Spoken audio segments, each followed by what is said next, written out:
Chapitre 417 L'ancien lépreux Zacharie et la conversion de Zachée, un publicain qui a fait fermenter le levain du bien. Le 17 juillet 1944. Je vois une grande place, on dirait un marché, ombragée de palmiers et d'autres arbres plus bas et feuillus. Les palmiers ont poussé çà et là en désordre et balancent leurs touffes de feuilles au rythme d'un vent chaud et élevé qui soulève une poussière rougeâtre comme s'il venait d'un désert ou du moins de terres incultes rougeâtres. En revanche, les autres arbres forment une sorte de long portique sur les côtés de la place, un berceau d'ombre sous lequel se sont réfugiés vendeurs et acheteurs en une cohue agitée et hurlante. Dans un coin de la place, précisément là où débouche la rue principale, se trouve un comptoir important de collecteurs d'impôts. Il y a des balances et des mesures, un banc sur lequel est assis un petit homme qui surveille, observe et encaisse. Tout le monde parle avec lui, comme s'il était très connu. J'apprends que c'est Zachée, un chef de publicains, parce que beaucoup s'adressent à lui, les uns pour lui poser des questions sur les événements de la ville, ce sont les étrangers, les autres pour lui verser leurs taxes. Plusieurs s'étonnent de le voir soucieux. Il paraît en effet distrait et absorbé dans ses pensées. Il répond par monosyllabes et parfois par signes. Cela surprend beaucoup de gens et on comprend que Zachée est d'habitude loquace. Quelqu'un lui demande s'il se sent mal ou bien s'il a des parents malades, mais il dit que non. Il montre un vif intérêt à 2 reprises seulement. La première, quand il interroge 2 hommes en provenance de Jérusalem et qui parlent du Nazaréen en racontant ses miracles et ses prédications. Alors Zachée pose de nombreuses questions. Est-il vraiment bon comme on le dit ? Ses paroles correspondent-elles à ses actes ? Fait-il réellement preuve de la miséricorde qu'il prêche ? Pour tous ? Même pour les publicains ? Est-il vrai qu'il ne repousse personne ? Et il écoute, il réfléchit, il soupire. La seconde fois, c'est quand on lui désigne un homme barbu qui passe sur son âne chargé de meubles. Tu vois, Zachée, voici Zacharie le lépreux. Depuis 10 ans, il vivait dans un tombeau. Maintenant qu'il est guéri, il rachète du mobilier pour sa maison vidée par application de la loi quand lui et les siens furent déclarés lépreux. Appelez-le. Zacharie s'approche. Tu étais lépreux ? Je l'étais, tout comme ma femme et mes 2 enfants. La maladie a d'abord pris ma femme, et nous ne nous en sommes pas aperçus tout de suite. Les enfants l'ont attrapé en dormant sur leur mère, et moi en m'approchant de ma femme. Nous étions tous lépreux. Quand les gens s'en sont aperçus, ils nous ont expulsés du village. Ils auraient pu nous laisser dans notre maison. C'était la dernière, tout au bout de la route. Nous ne leur aurions pas causé d'ennui. Nous avions déjà laissé pousser très haut la haie pour n'être pas même vus. C'était déjà un tombeau, mais c'était notre maison. On nous en a chassés, dehors, dehors. Aucun village ne voulait de nous. C'était juste. Même le nôtre refusait notre présence. Nous nous sommes installés près de Jérusalem, dans un tombeau vide. Il y a là beaucoup de malheureux. Mais les enfants, dans le froid de la caverne, sont morts. La maladie, l'hiver et la faim les ont vite tués. C'étaient 2 garçons. Ils étaient beaux et robustes avant de tomber malades, bruns comme 2 murs d'août, bouclés, éveillés. Ils n'étaient plus que 2 squelettes couverts de plaies, plus de cheveux, les yeux fermés par des croûtes, leurs pieds et leurs mains s'effritaient en squames blanches. Mes enfants sont tombés en poussière sous mes yeux. Ils n'avaient plus figure humaine ce matin-là où ils sont morts à quelques heures d'intervalle. Sous les cris de leur mère, je les ai ensevelis sous un peu de terre et beaucoup de pierres comme des charognes d'animaux. Quelques mois plus tard, ma femme est morte et je suis restée seule. J'attendais la mort et je n'aurais même pas eu une fosse creusée de main d'homme. J'étais déjà presque aveugle quand un jour est passé le Nazaréen. De mon tombeau j'ai crié « Jésus, fils de David, aie pitié de moi !» Un mendiant qui n'avait pas eu peur de m'apporter son pain m'avait dit qu'il avait été guéri de sa cécité en appelant le Nazaréen par ce cri, et il disait « Il ne m'a pas seulement accordé la vue des yeux, mais celle de l'âme. J'ai vu que c'est lui, le Fils de Dieu, et je vois tout à travers lui. » C'est pour cela que je ne te fuis pas, mon frère, mais que je t'apporte du pain et la foi. Va trouver le Christ, qu'il y ait quelqu'un de plus pour le bénir. » Je ne pouvais plus marcher. Mes pieds ulcérés jusqu'à l'os ne me le permettaient pas. D'ailleurs, j'aurais été lapidé si on m'avait vu. Je suis resté à attendre son passage, car il se rendait souvent à Jérusalem. Un jour, j'ai vu, comme je pouvais voir, un nuage de poussière sur la route, puis une foule et j'ai entendu des cris. Je me suis traîné au sommet de la colline où se trouvaient les grottes sépulcrales, et quand il m'a semblé voir une tête blonde qui brillait, nue au milieu des autres couvertes, j'ai crié de toutes mes forces par 3 fois, jusqu'à ce qu'il m'entende. Il s'est retourné, il s'est arrêté. Puis, il s'est avancé seul. Il est venu juste au-dessous de l'endroit où j'étais, et il m'a regardé. Il était beau, bon, et avec quelle voix, avec quel sourire, il m'a demandé « Que veux-tu que je fasse pour toi ?»« Je veux être purifié. »« Crois-tu que je le puisse ? Pourquoi ?» m'a-t-il demandé. « Parce que tu es le Fils de Dieu. »« Tu le crois ?» ?»« Je le crois, ai-je répondu. Je vois le Très-Haut étinceler de toute sa gloire sur ta tête. Fils de Dieu, aie pitié de moi. » Alors, avec un visage en feu, il a étendu une main. Ses yeux semblaient être 2 soleils d'azur et il a dit « Je le veux, sois purifié. » Et il m'a béni avec un de ses sourires. Ah, quel sourire! J'ai senti une force entrer en moi, comme une épée de feu qui courait chercher mon cœur, qui courait dans mes veines. Mon cœur qui était si malade avait retrouvé ses 20 ans. Mon sang glacé est redevenu chaud et vif. Plus de douleur, plus de faiblesse, mais une joie, une joie. Il me regardait et simplement par son sourire, il me rendait heureux. Puis il a dit « Va te montrer au prêtre, ta foi t'a sauvé. » Alors j'ai compris que j'étais guéri et j'ai regardé mes mains, mes jambes. Les plaies n'existaient plus. Là où l'os était à nu, il y avait une chair rosée et fraîche. J'ai couru à un ruisseau et je me suis regardé. Mon visage aussi était pur. J'étais pur. J'étais pur après 10 ans d'horreur. Ah, pourquoi n'était-il pas passé plus tôt, pendant les années où ma femme et mes enfants étaient vivants? Ils nous auraient tous guéris. Maintenant, tu vois, je fais des achats pour ma maison. Mais je suis seule. Tu ne l'as pas revu? Non, mais je sais qu'il est dans les parages, et je suis venue ici exprès. Je voudrais le bénir encore, et qu'il me bénisse pour me donner de la force dans ma solitude. Zachée baisse la tête et se tait. Le groupe se disperse. Le temps passe, l'heure devient chaude, le marché se vide.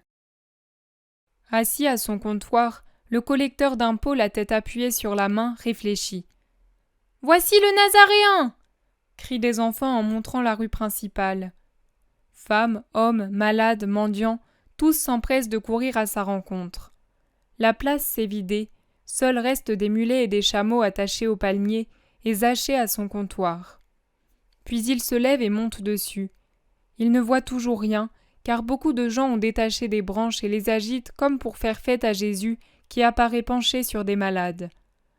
Alors Zachée enlève son vêtement, et ne gardant que sa tunique courte, il grimpe sur l'un des arbres. Il monte non sans peine sur le tronc gros et lisse qui l'enserre mal de ses jambes et de ses bras courts. Mais il y parvient et s'assied à califourchon sur 2 branches comme sur un perchoir. Ses jambes pendent de cette balustrade, et il se plie en 2 pour voir, comme quelqu'un qui est à une fenêtre et qui se penche pour regarder. La foule arrive sur la place. Jésus lève les yeux et sourit aux spectateurs solitaires perchés dans les branches. « Zachée, descends immédiatement.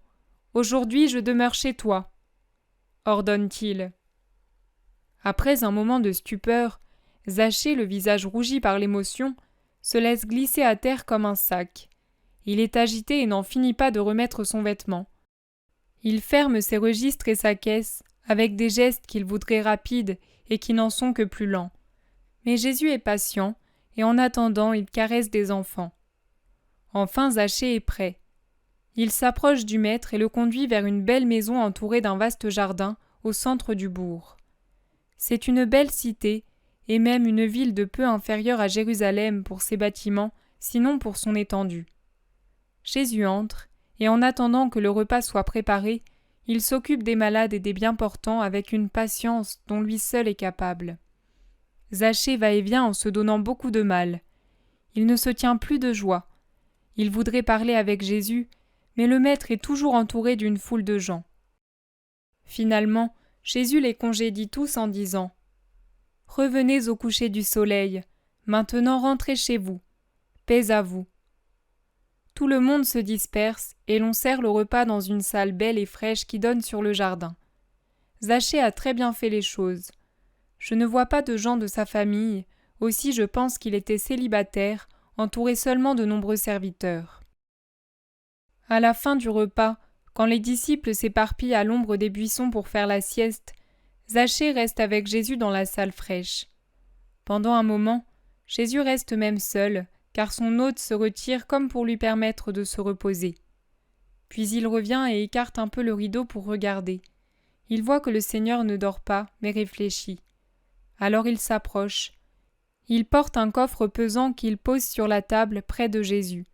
« Maître, on m'a parlé de toi il y a un certain temps. Un jour, sur une montagne, tu as exposé nombre de vérités que nos docteurs ne savent plus dire.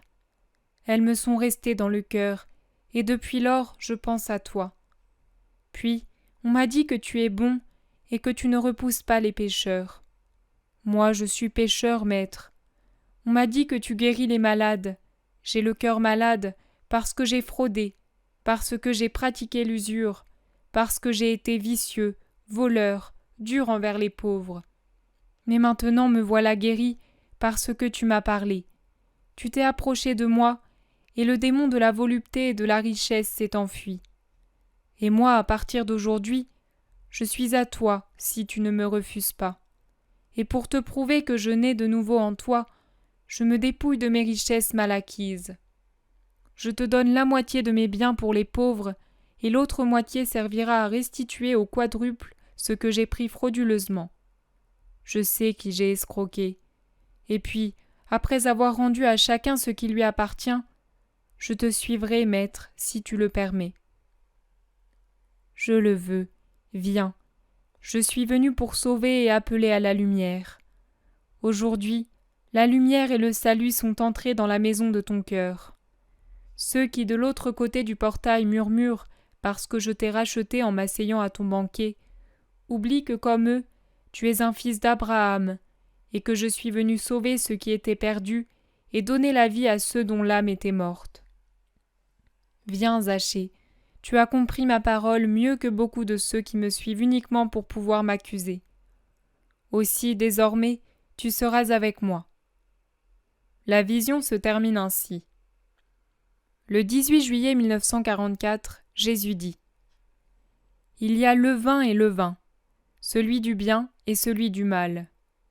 Le levain du mal, ce poison satanique, fermente plus facilement que celui du bien, car il trouve une matière plus adaptée à son action dans le cœur de l'homme, dans sa pensée, dans sa chair, qui sont séduits tous les trois par une volonté égoïste, donc contraire à la volonté universelle, qui est celle de Dieu. La volonté de Dieu est universelle, car elle ne s'arrête jamais à une pensée personnelle.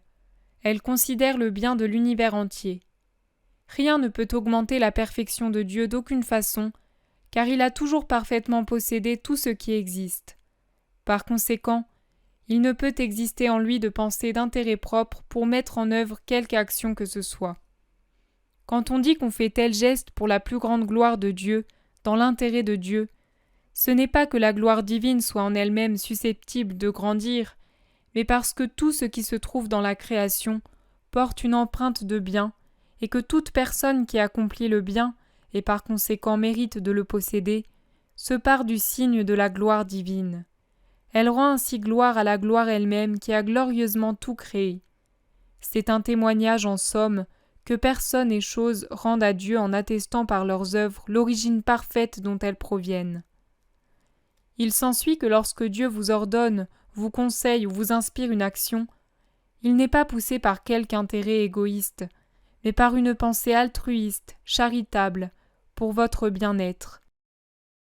Voilà pourquoi la volonté de Dieu n'est jamais égoïste, mais au contraire toute tournée vers l'altruisme, vers l'universalité.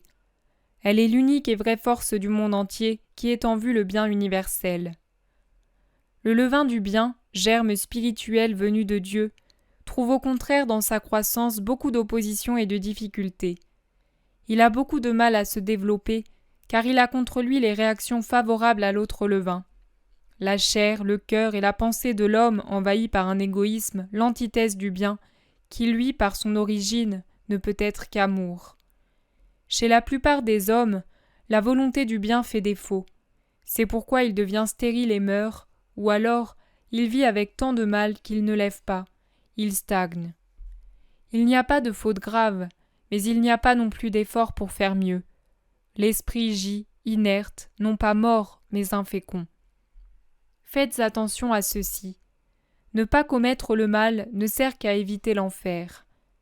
Pour jouir tout de suite du beau paradis, il faut absolument faire le bien, dans la mesure où l'on y parvient, en luttant contre soi-même et contre les autres.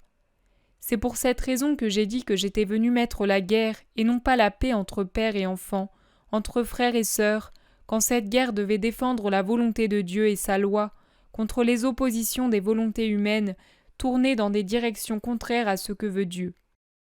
En Zachée, la petite poignée de levain du bien avait produit une grande fermentation. À l'origine, seules quelques bribes étaient tombées dans son cœur. On lui avait rapporté mon discours de la montagne, d'ailleurs incorrectement et certainement mutilé en grande partie, comme c'est souvent le cas. Zachée était publicain et pécheur, mais non par mauvaise volonté. Il était comme un homme qu'un voile de cataracte sur les pupilles empêche de bien voir. Mais il sait que l'œil, dégagé de ce voile, retrouve une bonne vue, et ce malade désire qu'on le lui enlève. C'était le cas de Zachée. Il n'était ni convaincu ni heureux. Pas convaincu des pratiques pharisaïques qui désormais avaient remplacé la vraie loi, et pas heureux de sa manière de vivre. Il cherchait instinctivement la lumière, la vraie lumière. Il en a reconnu une étincelle dans ce fragment de discours, et il l'a enfermée dans son cœur comme un trésor. Parce qu'il l'aimait, remarque bien cela, Maria, parce qu'il l'aimait. Cette étincelle devint de plus en plus vive, intense, éblouissante, et l'amena à discerner nettement le bien et le mal, et à choisir avec sagesse, en coupant généreusement les tentacules qui auparavant, des richesses au cœur et du cœur aux richesses, le retenaient emprisonné dans un filet qui l'avait sournoisement réduit en esclavage. Parce qu'il l'aimait. Voilà le secret du succès grand ou moindre. On réussit quand on aime. On ne réussit que peu quand on aime chichement. On échoue quand on n'aime pas. C'est vrai dans tous les domaines, donc à plus forte raison dans les réalités divines, où, bien que Dieu soit invisible au sens corporel, il faut avoir un amour, j'ose dire parfait, dans la mesure où une créature peut atteindre la perfection, pour réussir dans une entreprise, et ici dans la sainteté. Zachée, dégoûté du monde et de la chair, comme il était dégoûté du caractère mesquin des pratiques pharisaïques si habiles à couper les cheveux en quatre, intransigeantes pour les autres, trop complaisantes pour eux-mêmes, a aimé ce petit trésor que fut l'une de mes paroles, arrivée à lui par pur hasard, humainement parlant. Il l'a aimé comme la plus belle richesse que sa vie de 40 années ait possédée. Dès lors, il a centré son cœur et sa pensée sur ce point. Le cœur de l'homme est là où se trouve son trésor. Cela ne concerne pas seulement le mal, mais aussi le bien. Le cœur des saints n'était-il pas, au cours de leur vie, là où était Dieu, leur trésor ? Si, et c'est pour cela qu'en regardant Dieu seul, ils surpassaient sur la terre sans y corrompre leur âme dans la boue. Si je n'étais pas arrivé ce matin-là, j'aurais tout de même fait un prosélyte, car la conversation du lépreux avait parachevé la métamorphose de Zachée. À son comptoir de collecteur d'impôts, il n'était plus le publicain fraudeur et vicieux d'avant, mais l'homme qui se repentait de son passé et qui avait décidé de changer de vie. Si je n'avais pas paru à Jéricho, il aurait fermé son comptoir, pris son argent et serait parti à ma recherche, car il ne pouvait demeurer sans l'eau de la vérité, sans le pain de l'amour, sans le baiser du pardon. Cela, les censeurs habituels qui m'observaient pour me faire d'incessants reproches ne le voyaient pas et le comprenaient encore moins. C'est pourquoi il s'étonnait que je mange avec un pécheur. Ah, si vous ne jugiez jamais, si vous en laissiez la charge à Dieu, pauvres aveugles que vous êtes, incapables de vous juger vous-mêmes. Je ne suis jamais allé avec les pécheurs pour approuver leurs péchés. J'allais les soustraire au péché, souvent parce qu'à ce moment, ils n'avaient plus que l'extérieur du péché. Leur âme contrite était déjà changée en une âme vivante, nouvelle, décidée à expier. Dans ce cas, est-ce que j'étais avec un pécheur? Non, avec un racheté qui avait uniquement besoin d'être guidé pour se diriger dans sa faiblesse de ressusciter.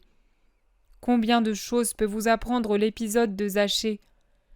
La puissance de l'intention droite qui suscite le désir, le vrai désir qui pousse à chercher une connaissance toujours plus grande du bien et à chercher Dieu continuellement jusqu'à ce qu'on l'ait trouvé. Un réel repentir qui donne le courage du renoncement. Zachée avait l'intention sincère d'écouter des paroles de vraie doctrine. Comme il en avait déjà entendu certaines, la droiture de son désir le pousse à un plus grand désir et donc à une recherche continuelle de cette doctrine. La recherche de Dieu, cachée dans la vraie doctrine, le détache des idoles mesquines de l'argent et de la volupté et en fait un héros du renoncement. Si tu veux être parfait, va, vends ce que tu possèdes et suis-moi, ai-je dit au jeune homme riche. Ce que lui n'a pas su faire, Zachée, bien que plus endurci dans l'avarice et la jouissance, le fait. Car à travers le peu de paroles qui lui avaient été rapportées, comme le mendiant aveugle et le lépreux que j'avais guéri, il avait vu Dieu. Est-ce qu'une âme qui a vu Dieu pourrait trouver quelque attirance pour les pauvres plaisirs de la terre? Le peut-elle donc, ma petite épouse?